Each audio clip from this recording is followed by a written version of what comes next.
Hyderabad north east ప్రాంతం అతి శరవేగంగా అభివృద్ధి చెందుతున్న ప్రాంతం. సికింద్రాబాద్ కి కూతవేటు దూరంలో ఉన్నటువంటి ఈ ప్రాంతంలో ఇప్పటికే కొన్ని రైల్వే సంస్థలు, ఈసీఐఎల్, ఎన్ఎఫ్సి, ఇంకా చర్లపల్లి, నాచారం పారిశ్రామిక ప్రాంతాలు 50 ఏళ్ల క్రితమే వచ్చాయి. వీటికి తోడుగా 2004లో రాంపల్లిలో వచ్చినటువంటి పోచారం ఐటీ హబ్ తో అక్కడ రూపురేఖలన్నీ కూడా మారిపోయాయని చెప్పొచ్చు.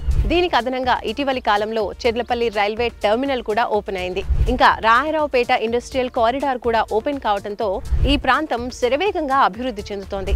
సో నార్త్ భాగమైనటువంటి కీసర నుంచి ఈస్ట్ భాగమైనటువంటి ఘట్కేసర్ వరకు ఈ నగరం విస్తరించింది. సో ఇంత శరవేగంగా అభివృద్ధి చెందుతున్నటువంటి నార్త్ ఈస్ట్ హైదరాబాద్ లో మీరు కూడా ఇన్వెస్ట్ చేయాలనుకుంటే ఎస్ఆర్ఆర్ డెవలపర్స్ వాళ్ళ latest venture Bajrang elegant square లో ఇన్వెస్ట్ చేయండి.